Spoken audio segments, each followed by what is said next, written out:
Capítulo 6. Un corazón impuro no puede hacer cosas justas y correctas. No es un ejemplo de la belleza del amor de Dios para aquellos que le rodean y para aquellos que todavía no han conocido ese amor. Mensaje de Nuestra Señora del 2 de julio del 2011. Hijos míos, siempre ha habido injusticias en este mundo. Esta fue la respuesta de Nuestra Señora durante la aparición del 28 de junio de 1981, cuando le dijeron que la gente nos estaba acusando de usar drogas o de tener alguna enfermedad que causaba nuestras visiones.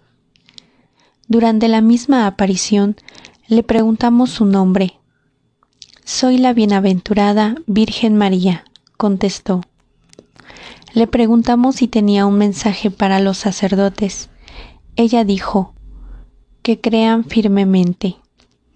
Uno de nosotros preguntó, ¿te aparecerás a la multitud para que ellos te puedan ver? Bienaventurados aquellos que creen sin ver, respondió ella, y entonces miró a la gente. Que me crean como si me vieran. Entonces, como siempre hacíamos, le pedimos que nos dejara algún tipo de señal, de modo que todos pudieran creer. Y al igual que antes, ella simplemente dijo que volvería al día siguiente. Ese día, temprano, nosotros 6 habíamos ido a la misa de domingo en la iglesia de Santiago. Estaba rebosante de gente. Muchos habían venido de distintas partes de Herzegovina. Estaba claro que muchos de ellos venían por curiosidad, no por devoción, porque la mayoría habla de las señales y los milagros.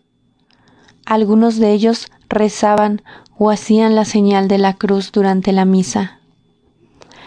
Aún más preocupante, la homilía del Padre Josso parecía estar dirigida a nosotros 6.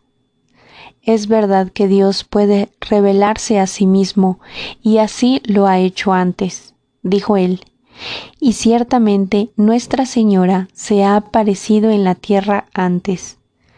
Pero, ¿por qué necesitamos esas maravillas cuando tenemos la Eucaristía, la Biblia y la Iglesia?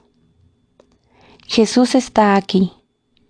Amigos míos, nosotros somos solamente seres humanos y los seres humanos pueden ser fácilmente manipulados.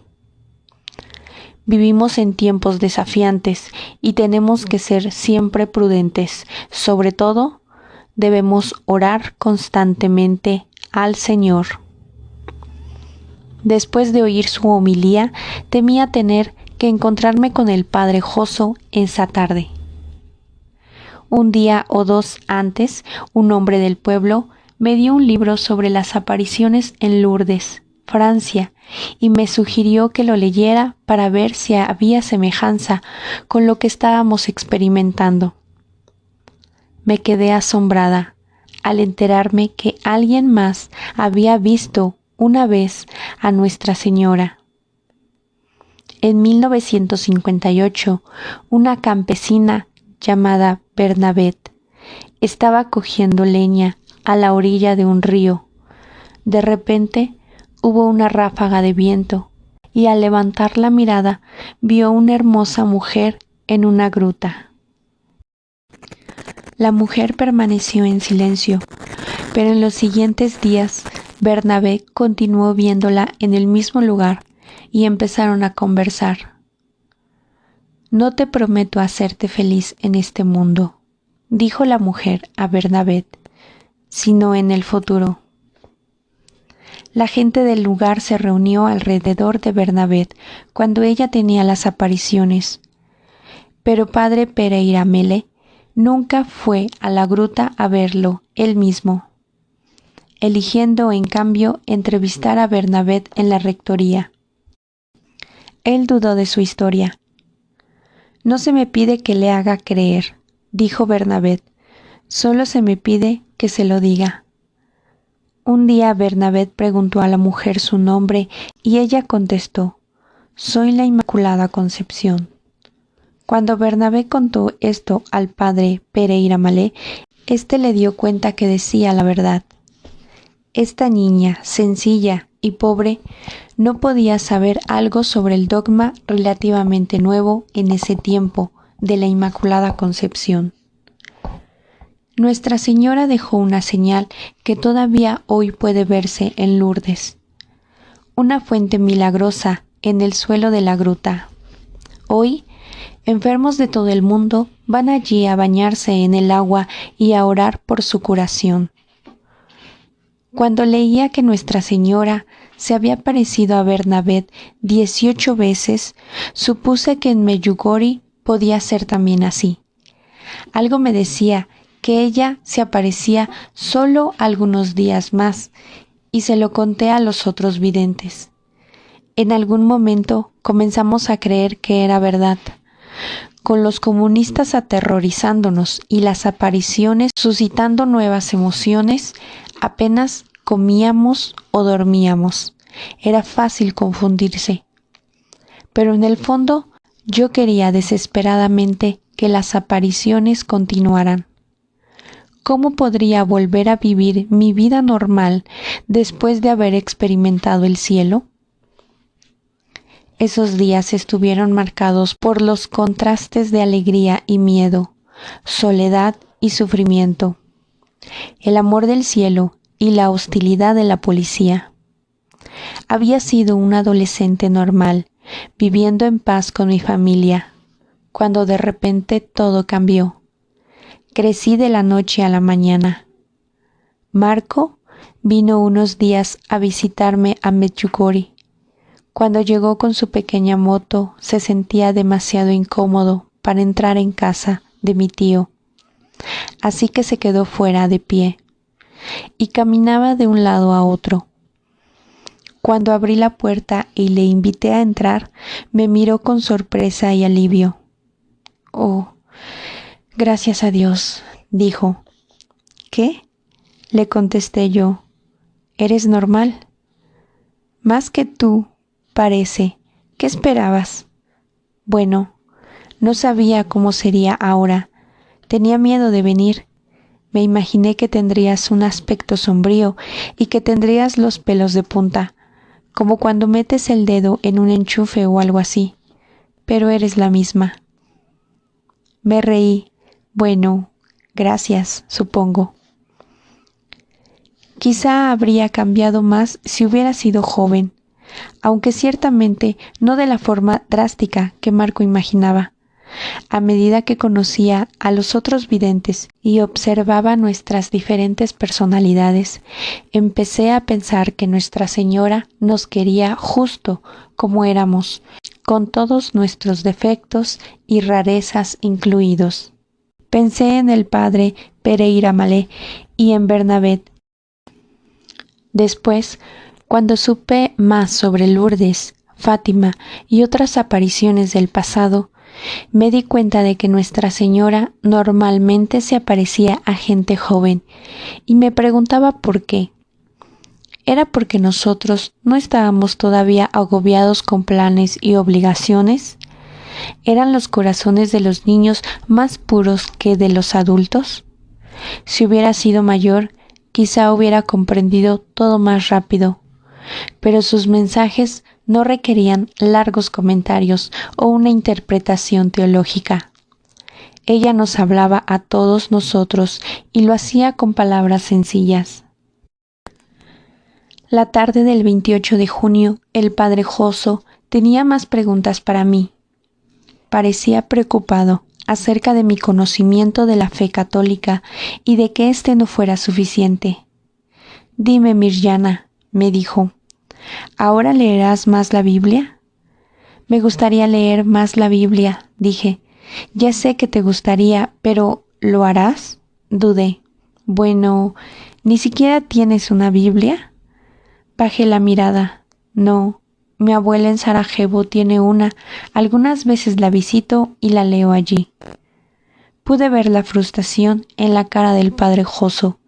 Tenía ante sí a una chica que aseguraba que la Madre de Dios la visitaba y ni siquiera poseía una Biblia. La cosa más parecida que teníamos en casa era un libro ilustrado para niños de historias de la Biblia. ¿Sientes ahora la necesidad de aprender algo?, me preguntó. Por ejemplo, de rezar a Nuestra Señora. Me encantaría hacerlo, le dije. Lo decía en serio. Hacía poco que había pedido a la gente que me escribiera algunas oraciones porque quería aprenderlas. La experiencia de ver a Nuestra Señora me había inspirado a abrazar la fe con todo mi corazón. ¿Sabes?, dijo el padre Gozo. La gente dice que ellos no ven lo que tú ves. Yo no puedo ayudarles, le dije. Y quería preguntarle al padre Joso por qué todavía no había ido a la colina para ver con sus propios ojos. Pero como sacerdote le tenía demasiado respeto como para hacerlo. Algunos han empezado a dudar. Algunas de las personas mayores están diciendo que tus apariciones no sirven para nada. La gente está decepcionada. Pensé por un momento, no estaba segura qué respuesta dar. No todos pueden ver. ¿Y por qué no todos pueden ver? ¿Tienes alguna opinión al respecto? ¿Alguna duda? Si todos pudieran verla, entonces todas las personas podrían decir que Dios existe. Todos creerían. No lo puedo explicar. Dios no se aparece a todas las personas. Debes creer incluso si tú no la ves. Aunque ellos no venían, muchos creyeron, y el tranquilo pueblo agrícola de Medjugorje se transformó rápidamente en un lugar de peregrinación. Desde los primeros tiempos de la cristiandad, los creyentes han emprendido viajes hacia Tierra Santa, hacia Roma y hacia santuarios marianos, como la Basílica de Nuestra Señora del Pilar en Zaragoza, España, donde la tradición sostiene que tuvo lugar la primera aparición de María al apóstol Santiago. También en España la gente peregrina por una ruta medieval conocida como el Camino de Santiago para fortalecer su fe y rendir homenaje al santo patrón de los peregrinos. De hecho, nuestra palabra para peregrinación, odokase, viene de la palabra odati, que significa caminar. La mayoría de los peregrinos que intentaban llegar a Medjugorje venían en coche o en autobús, pero la policía bloqueó la carretera principal de entrada al lugar, haciendo que la mayoría de ellos se transformara en odokasini. A medida que la influencia de visitantes aumentaba también la acogida de los habitantes de la parroquia a los mensajes de Nuestra Señora. A mí me producía gran alegría ver el efecto que tenían las apariciones en la gente más cercana a mí. Mi tía, mi tío y mis primos rezaban con más devoción. Mi abuela añadió más decenios de rosarios a su rutina diaria. Y como una verdadera peregrinación, Marco a menudo caminaba los 30 kilómetros que separaban Mostar de Medjugorje en honor a Nuestra Señora. En la fotografía, Podo, más tarde conocido como la Colina de las Apariciones, se alza sobre la aldea de Vihanković en Medjugorje.